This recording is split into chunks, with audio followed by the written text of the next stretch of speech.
नमस्कार मित्रों, आशा करता हूँ आप सब ठीक होंगे। आज का हमारा टॉपिक है सत्यनिष्ठा अर्थात इंटीग्रिटी। यहाँ हम सत्यनिष्ठा क्या है, सत्यनिष्ठा के प्रकार, इसके लाभ क्या हैं व्यक्तिगत जीवन में, प्रशासनिक जीवन में, हम इन सब पर चर्चा करेंगे। यदि आपको ये चैनल पसंद आता है तो आप इसको शेयर, सब्सक्राइब और लाइक करें। सत्यनिष्ठा इसके अंतर्गत जो हमारे नैतिक सिद्धांत हैं उनके बीच सुसंगति और नैतिक सिद्धांतों तथा व्यवहार इनके मध्य सुसंगति दोनों आते हैं। अर्थात सत्यनिष्ठा मतलब, जैसा कि सत्यनिष्ठा मतलब इसका शाब्दिक अर्थ क्या है, सत्य के प्रति निष्ठा, और सत्यनिष्ठा मतलब है यहाँ सत्य से तात्पर्य क्या है, जो हमारे नैतिक सिद्धांत हैं उनके मध्य में, और प्लस जो हमारा व्यवहार है यानी जो हमारा चरित्र है, व्यवहारिक चरित्र है उसके मध्य में, और जो हमारा नैतिक चरित्र है उसके मध्य में भी जो क्या हो, सुसंगति हो, प्लस जो हमारे नैतिक सिद्धांत हैं उनके अनुसार हमारा चरित्र हो, हमारा व्यवहार हो। यही क्या है, सत्यनिष्ठा है। अर्थात क्या, कथनी और करनी में अंतर ना हो, ये क्या है, सत्यनिष्ठा है। कांट के अनुसार यदि इससे पहले हम ये भी समझ सकते हैं कि यदि किसी भी कंडीशन में यदि आप सत्यनिष्ठा से या किसी नैतिक सद्गुण से जो है दूर होते हैं, किसी नैतिकता से दूर होते, तो उसके पीछे पर्याप्त कारण होना चाहिए। तो कांट के अनुसार मुझे किसी नियम के उल्लंघन का हक तभी है जब मैं यह कह सकूं कि जैसी स्थिति में मैं हूं वैसी स्थिति में नियम का उल्लंघन करना भी नियम माना जा सकता है।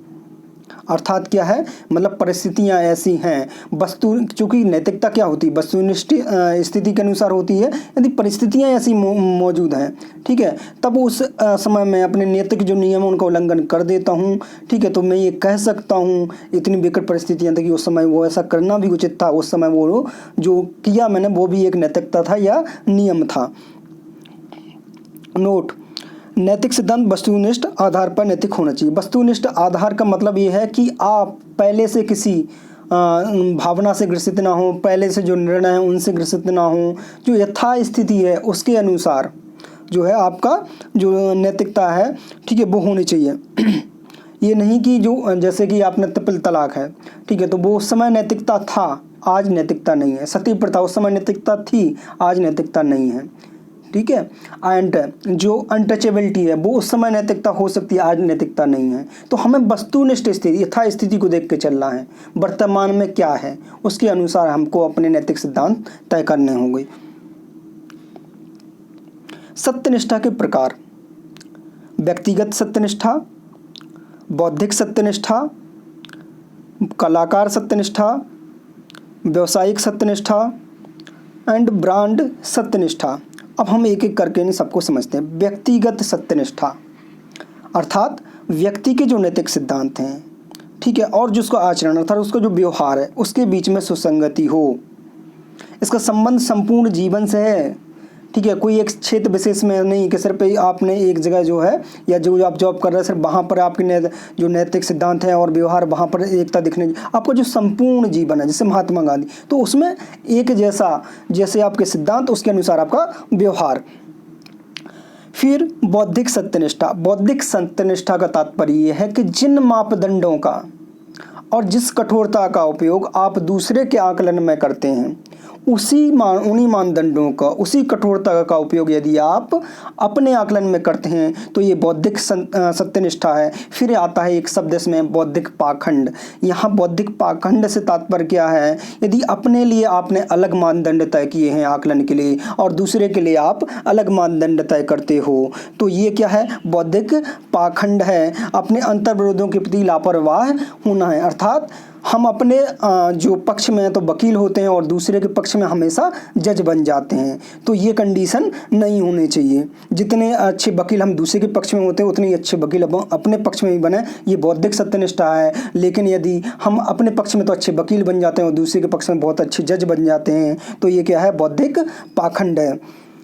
व्यक्तिगत सत्यनिष्ठा हम देख चुके हैं। अब कलाकार सत्यनिष्ठा। कलाकार सत्यनिष्ठा क्या होती है? कलाकार क्या होता है? समाज में एक रोल मॉडल होता है, बहुत से लोग उसको फॉलो करते हैं, वो क्या उपयोग कर रहा, क्या पहन रहा, उसको जो है कॉपी करने का प्रयास करते हैं। तो कलाकार को का क्या दायित्व है? कलाकार को वही बात कहनी चाहिए जो वह सचमुच सोचता है, ठीक है। आर्थिक लाभ या दबाव में आकर कोई गलत बात नहीं करनी चाहिए, क्योंकि कलाकार की बातों का प्रभाव समाज पर पड़ता है, अतः यह उसकी नैतिक जिम्मेदारी है कि वह झूठ का प्रचार प्रसार ना करे।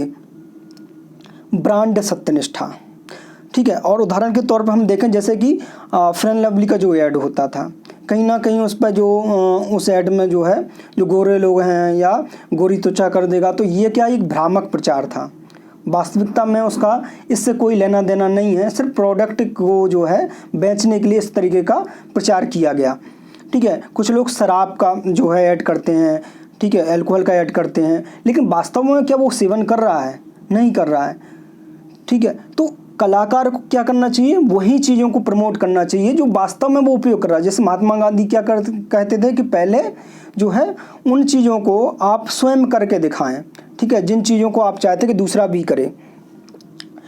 ब्रांड सत्यनिष्ठा। ब्रांड सत्यनिष्ठा से तात्पर्य क्या है? जो प्रोडक्ट बेचते हैं, ठीक है, उनके संबंध में ब्रांड सत्यनिष्ठा मतलब ब्रांड का अपनी छवि का सुसंगत बनाए रखना। जैसे विज्ञापन प्राय एक जैसा होना, जो विज्ञापन हो वो हमेशा एक जैसे हों, ठीक है। बाजार संबंधी नीतियां जो हों उसमें समरूपता हो, उसके प्रचार के अनुसार वस्तु की जो गुणवत्ता है वो भी मौजूद हो। ऐसा नहीं है कि हमने प्रोडक्ट की जो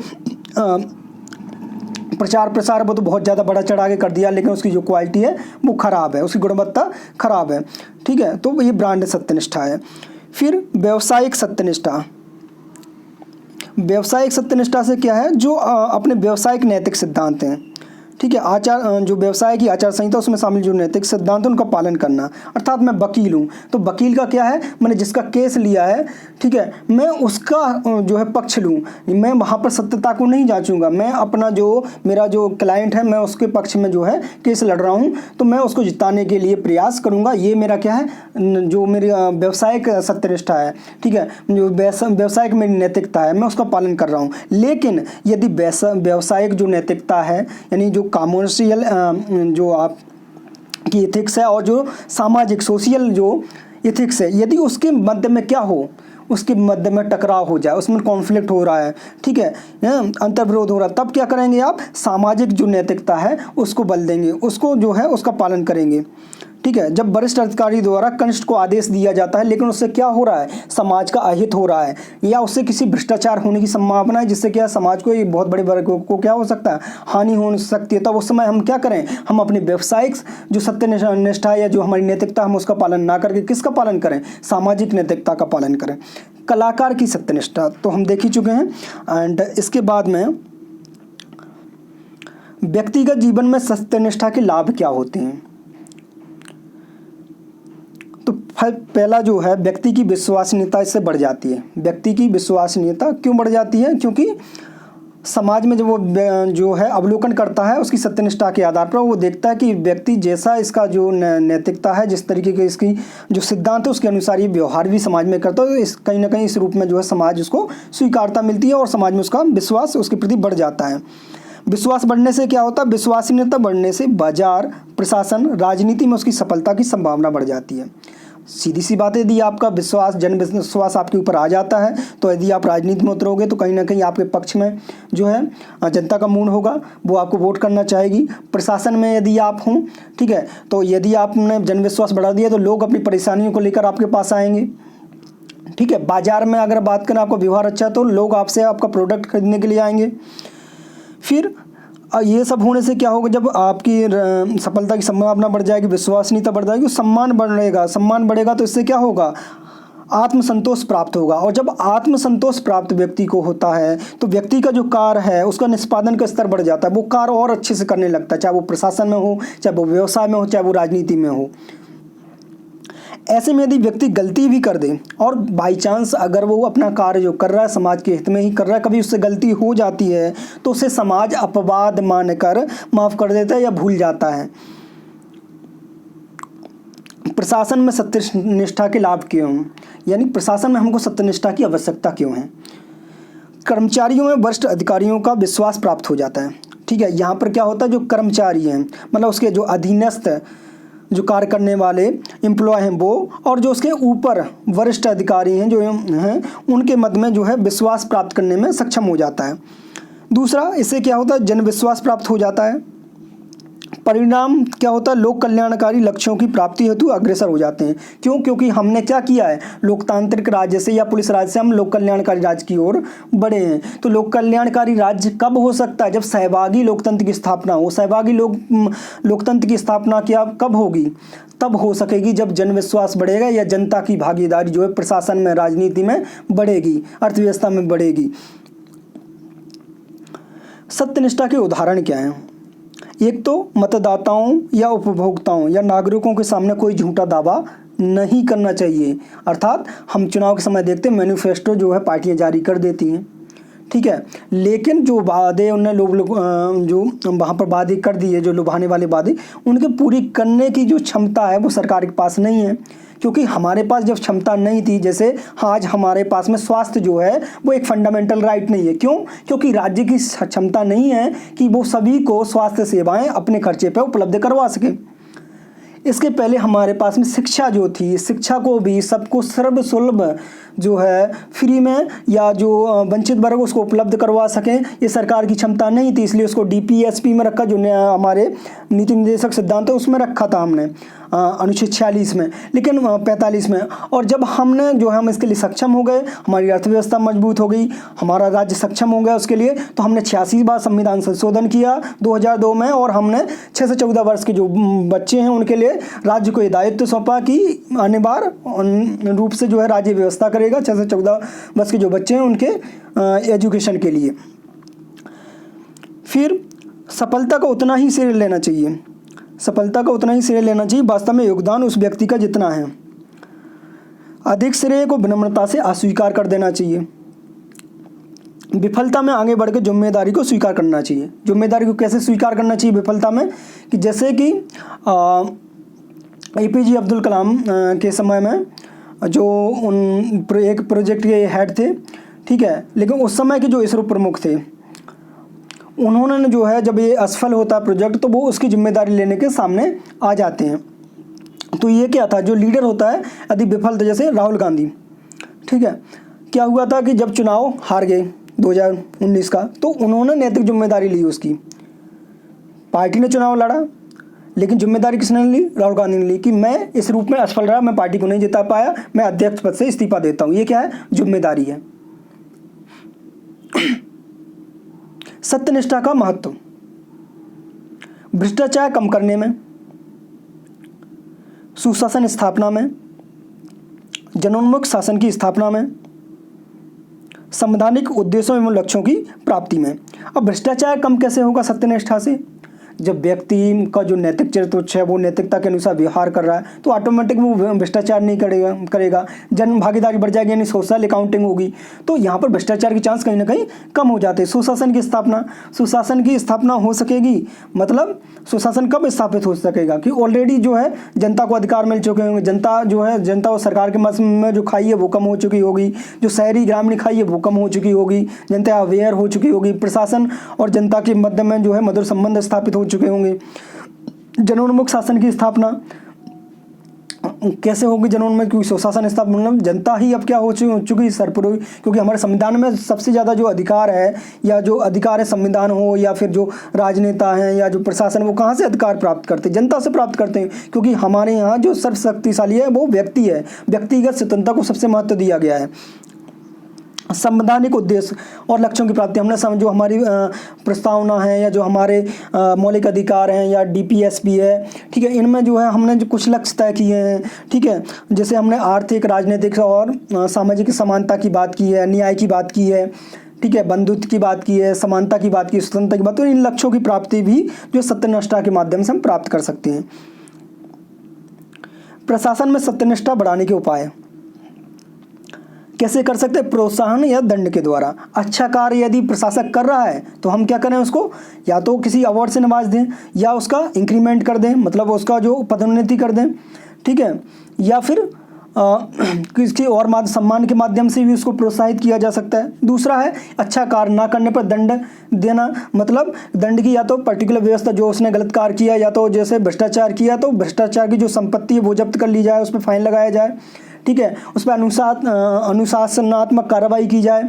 उसके साथ में क्या किया जा सकता है, उसको डिवैल्यूएट कर दिया जाए, मतलब उसकी अवनति कर दी जाए, पदोन्नति कर दी जाए। तो ये क्या हो जाए, दंड के माध्यम से भी इसको सुनिश्चित किया जा सकता है। फिर चयन के दौरान हम किस चीज़ पे ध्यान दे रहे हैं, जो अभी तक हमारा ध्यान गया है वो इस चीज़ पे जाता है कि हम चयन के समय योग्य व्यक्ति को चुन लें, ठीक है। हम उसमें इन मनोवैज्ञानिक पक्ष को नहीं देखते हैं, तो अब हमें उसके मनोवैज्ञानिक पक्ष का भी परीक्षण करना चाहिए कि वो आज नैतिक है, वो कल भी नैतिक रहेगा या नहीं रहेगा, ठीक है। और इसके साथ में हम क्या कर सकते हैं, समय समय पर प्रशिक्षण की व्यवस्था कर सकते हैं, समय समय पर अवलोकन कर सकें, ताकि जो प्रशासक हैं वो क्या बने रहें, नैतिक बने रहें। वंचित वर्गों के प्रति संवेदनशीलता विकसित करने को पार करने चाहिए, ठीक है, क्योंकि जो प्रशासक है हो सकता है वो ऐसी पृष्ठभूमि से ना आया हो जहां वो वंचित वर्गों के संपर्क में रहा हो, उसमें संवेदनशीलता की कमी हो, ठीक है, तो उसमें संवेदनशीलता विकसित की जा सकती है। उसको ऐसी परिस्थितियों में रखा जाए, उसको ऐसा प्रशिक्षण दिया जाए ताकि वो जो वंचित वर्ग हैं, जो गरीब वर्ग है, ठीक है, जो उपेक्षित वर्ग है, उसके प्रति वो करुणा का भाव रखे, ठीक है। तब जाके जो नीतियां सरकार चला पा रही है, उन जो नीतियां हैं उनको वो अपना दायित्व मानकर, ठीक है, वो सेवा मानकर जो है उनकी सहायता कर पाएगा।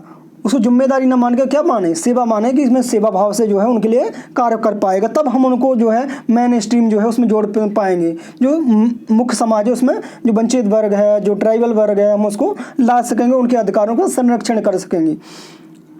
लोक सेवकों को वार्षिक मापन वस्तुनिष्ठ आधार पर हो, इस आधार पर नहीं हो कि किसी ने जो है वो लिख के दे दी, उसकी सर्विस बुक लिख के दे दी, उसके बारे में अच्छा लिख दिया, वस्तुनिष्ठ आधार पर हो। या इस आधार पर नहीं हो कि उसने पिछले वर्षों में अच्छा काम किया इसलिए इस वर्षों में जो उस पर आरोप लगा है वो गलत है, नहीं, जो यथास्थिति है उसके आधार पर उसका आंकलन होना चाहिए। सामाजिक अंकेक्षण हो, सोशल अकाउंटिंग हो, मतलब ये है कि जहाँ पर जो कार्य हुए हैं, ठीक है, तो वो कहीं ना कहीं समाज से भी उसका फीडबैक लिया जाए, ठीक है, कि ये कार्य वास्तविकता में वहाँ हुआ है या नहीं हुआ है। फिर जो है योजनाओं की सफलता सिर्फ जो पैसा खर्च है, हमारे यहाँ आज सबसे बड़ी कमी क्या है कि जो हम ग्रांट जो देते हैं, जो पैसा आवंटित करते हैं किसी योजना को, तो वो कितना खर्च हो गया है उस आधार पर उसकी सफलता आंकी जाती है, बल्कि उसका परिणाम क्या निकला है, ठीक है, इस आधार पर उसकी सफलता को आंकना चाहिए। संदिग्ध अधिकारियों पर निगरानी और जांच, जो संदिग्ध अधिकारी हैं, जब आपने वस्तुनिष्ठ आधार पर जांच की, उसमें कुछ लोग संदिग्ध पाए गए, उन्होंने जो है अपने कार्यों का सही से दायित्व का निर्वहन नहीं किया है, तब उनको जो है तुरंत दंड ना देकर उन पर कुछ समय निगरानी रखी जाए, ताकि कोई गलती रहने के चांस ना हो, किसी निर्दोष को जो है सजा ना हो जाए। इसके लिए उसमें कुछ समय तक हम क्या कर सकते हैं, निगरानी कर सकते हैं, उसकी जाँच करवा सकते हैं। आपको ये चैनल पसंद आता है तो आप इसको सब्सक्राइब करें। धन्यवाद।